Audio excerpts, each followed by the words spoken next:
আমি আমার যুবক কিশোর যুবতী কিশোরী ভাই বোনদের বলবো, সমাজ তোমাদের পক্ষে নয়, ঈমান চুরির পক্ষে।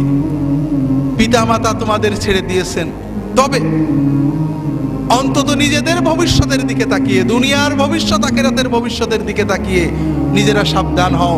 দুনিয়াতে অপরাধ হবে, পাপ হবে, অন্যায় ভুল হবে, তবে দুটো বিষয় খুব ভালো করে মনে রাখো। নামাজটা কখনো ছেড়ো না। নামাজ, যদি সিনেমা হলে থাকো বেরিয়ে এসে নামাজ পড়বে, যদি খেলার মাঠে থাকো ওয়াক্ত মতো নামাজ পড়বে। নামাজটা কখনোই ছাড়বে না, যত কিছুই হোক সময় মতো নামাজ পড়বে। আর অশ্লীলতাকে, মাদকতাকে বিষের মতো পরিত্যাগ করবে। এই দুটো বিষয় যদি তুমি ঠিক রাখতে পারো, ইনশাআল্লাহ অন্যান্য ভুল ত্রুটি তওবা করবে, ভালো হবে, খারাপ হবে, এই নামাজ তোমাকে আল্লাহর পথে টিকিয়ে রাখবে। এবং ইনশাআল্লাহ তোমার বয়স যখন 50 হবে, তুমি নিজে অনুভব করবে এই দুনিয়ার জমিনে তোমার বন্ধুদের চেয়ে তুমি ভালো আছো।